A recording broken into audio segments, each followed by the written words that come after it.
नमस्कार। आज के इस शानदार एक्सप्लेनर में बहुत बहुत स्वागत है। आज हम विज्ञान के उन बुनियादी कॉन्सेप्ट्स को एक दोस्त की तरह समझेंगे जिनसे अक्सर लोग बेवजह घबराते हैं। अम्ल, क्षार और लवण यानी एसिड, बेस और सॉल्ट। बिल्कुल रिलैक्स हो जाइए क्योंकि आज हम इन सारी चीजों को इतने मजेदार तरीके से डिकोड करेंगे कि केमिस्ट्री का सारा डर हमेशा के लिए गायब हो जाएगा। तो चलिए सीधे गहराई में उतरते हैं। एसिड और बेस को ना दो कट्टर दुश्मनों या विरोधी गुटों की तरह देखा जा सकता है। दोनों की अपनी अपनी बहुत ही स्पष्ट पहचान है। जैसे एक लाल झंडा खतरे की निशानी होता है ना, बिल्कुल वैसे ही एसिड लिटमस पेपर को लाल कर देते हैं। ये सचमुच एक चेतावनी देते हैं कि भाई जरा संभल कर काम लें। आगे बढ़ने से पहले आज के सफर के मैप पर एक नजर डाल लेते हैं। सबसे पहले अम्ल और क्षार की पहचान होगी, फिर सूचकों के रंग और गंध को समझेंगे।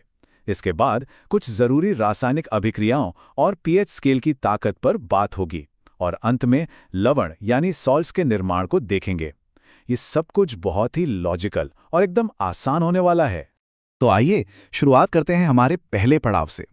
इस रासायनिक मुकाबले के दो मुख्य किरदारों अम्ल और क्षार की असली परिभाषाओं को जरा करीब से देखते हैं। इन दोनों के बीच एक सीधी और दिलचस्प तुलना मौजूद है।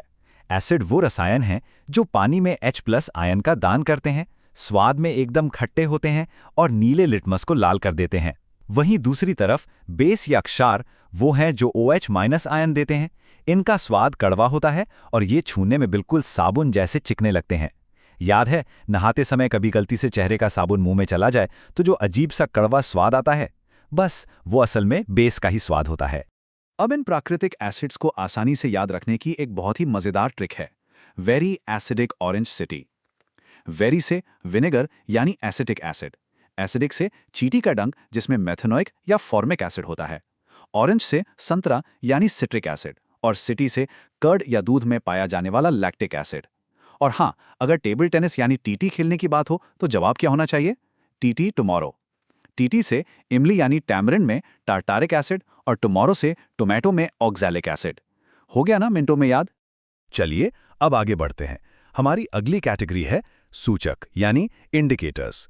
ये वो जासूस हैं जो रंग और गंध के जरिए हमें बताते हैं कि कहाँ एसिड छिपा है और कहाँ बेस। ये इंडिकेटर्स ना बिल्कुल गिरगिट की तरह होते हैं। लिटमस एसिड में लाल और बेस में नीला हो जाता है। एक सिंथेटिक इंडिकेटर है फिनोफ्थलीन, जो एसिड में बिल्कुल रंगहीन रहता है, लेकिन बेस में जाते ही ये खूबसूरत गुलाबी रंग में बदल जाता है। वहीं मिथाइल ऑरेंज एसिड में लाल और बेस में पीला हो जाता है। और अगर कोई न्यूट्रल सॉल्यूशन है तो उसे क्लास के उस बच्चे की तरह मान सकते हैं जो हमेशा बीच में बैठता है, किसी से कोई मतलब नहीं। न्यूट्रल सॉल्यूशन में कोई भी सूचक अपना रंग नहीं बदलता। हम सबके घरों की एक बहुत ही आम कहानी है। अगर किसी सफ़ेद शर्ट पे हल्दी का पीला दाग लग जाए और उसे कपड़े धोने के साबुन से रगड़ा जाए तो वो तुरंत लाल हो जाता है। ऐसा इसलिए होता है क्योंकि हल्दी एक प्राकृतिक सूचक है और कपड़े धोने का साबुन एक बेस होता है। बेस के संपर्क में आते ही हल्दी अपना रंग पीले से लाल कर लेती है। मतलब बिना कोई किताब खोले ही ये केमिस्ट्री हर दिन घरों में काम आ रही है। कुछ इंडिकेटर्स ऐसे भी होते हैं जो रंग नहीं बल्कि अपनी गंध बदलते हैं। इन्हें ऑल्फैक्टरी इंडिकेटर्स कहते हैं, जैसे प्याज, वैनिला एक्सट्रैक्ट और लौंग का तेल। इनका मुख्य नियम बड़ा दिलचस्प है। इनकी जो तेज महक होती है ना, वो किसी भी बेस के संपर्क में आते ही पूरी तरह से गायब हो जाती है। अगर कटी हुई प्याज के पास कोई बेसिक पाउडर रख दिया जाए तो प्याज की वो तीखी गंध पल भर में छूमंतर हो जाएगी। अब बारी है एक बहुत ही रोमांचक हिस्से की, महत्वपूर्ण रासायनिक अभिक्रियाएं। जब ये अम्ल और क्षार दूसरे तत्वों से टकराते हैं तो आखिर होता क्या है? आइए इन अभिक्रियाओं को देखते हैं। जब कोई एसिड किसी मजबूत मेटल के साथ रिएक्ट करता है तो वो सॉल्ट बनाता है और हाइड्रोजन गैस को बाहर निकाल देता है। ये एक क्लासिक डिस्प्लेसमेंट रिएक्शन है। अब सवाल ये है कि इस हाइड्रोजन गैस को कैसे पहचानें? अगर इसके पास एक जलती हुई मोमबत्ती लाई जाए तो ये एक छोटी सी पॉप साउंड के साथ फटेगी। ये पॉप साउंड वाला टेस्ट केमिस्ट्री लैब का बहुत ही मशहूर और मजेदार टेस्ट है। अब एक और जादुई रिएक्शन की बात करते हैं। एसिड और मेटल कार्बोनेट मिलकर सॉल्ट, पानी और कार्बन डाइऑक्साइड बनाते हैं। ये कार्बन डाइऑक्साइड गैस इतनी कमाल की है कि अगर इसे साफ चूने के पानी यानी लाइम वाटर से गुजारा जाए तो वो पानी बिल्कुल दूधिया सफेद हो जाता है। और असली जादू तो तब होता है जब इसमें बहुत ज़्यादा CO2 डाल दी जाए। वो दूधिया रंग वापस गायब हो जाएगा और पानी फिर से बिल्कुल साफ हो जाएगा। न्यूट्रलाइजेशन यानी उदासीनीकरण रिएक्शन सच में आग और पानी के बीच होने वाले किसी महायुद्ध की तरह है।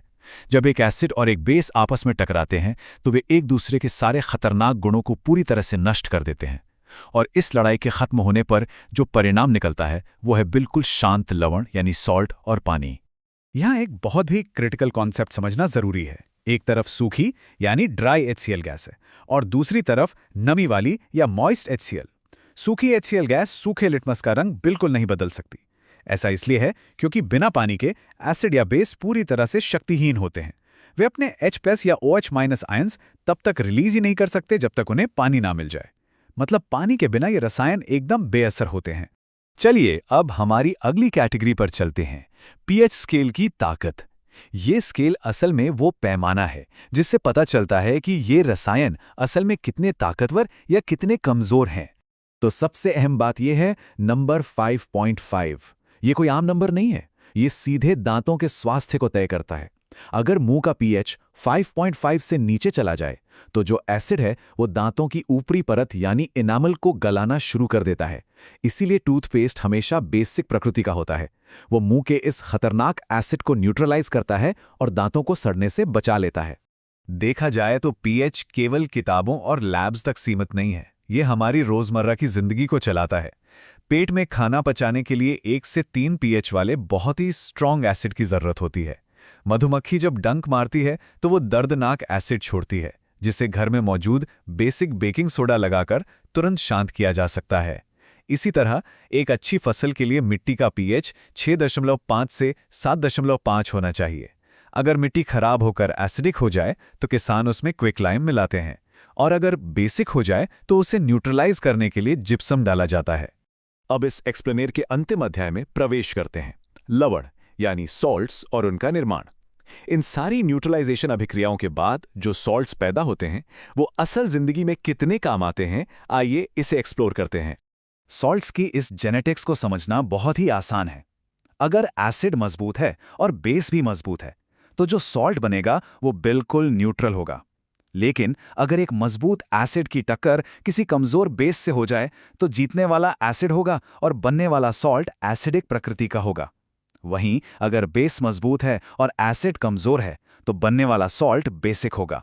सीधे शब्दों में कहें तो जो पेरेंट ज्यादा ताकतवर होगा, सॉल्ट का नेचर बिल्कुल उसी पर जाएगा। अब इंडस्ट्री की एक बहुत ही महत्वपूर्ण प्रक्रिया को आसान स्टेप्स में समझते हैं, जिसे क्लोर एल्कली प्रोसेस कहते हैं। स्टेप 1, खारे पानी जिसे ब्राइन कहते हैं उसमें बिजली प्रवाहित की जाती है। इस झटके से पानी टूटने लगता है। स्टेप 2, एनोड की तरफ क्लोरीन गैस बनती है। स्टेप 3, कैथोड की तरफ हाइड्रोजन गैस बाहर आती है। और अंततः स्टेप 4, कैथोड के ठीक नीचे सोडियम हाइड्रोक्साइड यानी कॉस्टिक सोडा बन जाता है। इस तरह सिर्फ खारे पानी का इस्तेमाल करके 3 बेहद उपयोगी उत्पाद बन जाते हैं। अब ब्लीचिंग पाउडर की बात करते हैं। अभी पिछले स्टेप में जो क्लोरीन गैस बनी थी ना, जब उसे सूखी स्लेड लाइम पर से गुजारा जाता है तो ये ब्लीचिंग पाउडर बनता है। इसका सबसे बड़ा और महत्वपूर्ण काम है पीने के पानी को कीटाणुओं से मुक्त करना और उसे हम सबके लिए सुरक्षित बनाना। अब इस हिस्से की जो सबसे दिलचस्प बात है वो है बेकिंग सोडा और बेकिंग पाउडर के बीच का ये छोटा सा अंतर। बेकिंग सोडा अपने आप में थोड़ा कड़वा बेसिक लवण होता है। अगर इसे सीधे केक में डाल दिया जाए तो केक कड़वा लगेगा, लेकिन जब इस बेकिंग सोडा में थोड़ा सा टार्टारिक एसिड मिला दिया जाता है तो ये बेकिंग पाउडर बन जाता है। गर्म होने पर यह तुरंत कार्बन डाइऑक्साइड गैस छोड़ता है जो केक को एकदम स्पंजी और फ्लफी बना देता है। इस लिस्ट के आखिर में कुछ बहुत ही शक्तिशाली हैवी ड्यूटी लवण हैं। वॉशिंग सोडा के फॉर्मूले में पानी के 10 मॉलिक्यूल्स जुड़े होते हैं और ये खारे या कठोर पानी को मीठा और सॉफ्ट बनाने का असली जादू करता है। वहीं प्लास्टर ऑफ पेरिस को जिप्सम को गर्म करके बनाया जाता है, जिसमें पानी का सिर्फ आधा मॉलिक्यूल रह जाता है। इसी खास खूबी के कारण इसका इस्तेमाल टूटी हुई हड्डियों को सही जगह सेट करने और खूबसूरत छतें बनाने में किया जाता है। इस दिलचस्प सवाल के साथ आज का यह सफर समाप्त करते हैं। जरा सोचिए, एक सामान्य घर की रसोई में अभी इस वक्त कितनी अदृश्य रासायनिक न्यूट्रलाइजेशन अभिक्रियाएं हो रही होंगी। हर एक पकाए गए भोजन, साफ की गई सतह और फूले हुए केक के पीछे यही शानदार केमिस्ट्री काम कर रही है। उम्मीद है कि अब ये विषय किसी को भी मुश्किल नहीं लगेगा, बल्कि एक दिलचस्प कहानी की तरह याद रहेगा। अगली बार जब घर में कुछ पके या साफ हो तो इस छुपे हुए विज्ञान के बारे में जरूर सोचिएगा। इस एक्सप्लेनर में साथ जुड़ने के लिए बहुत बहुत धन्यवाद।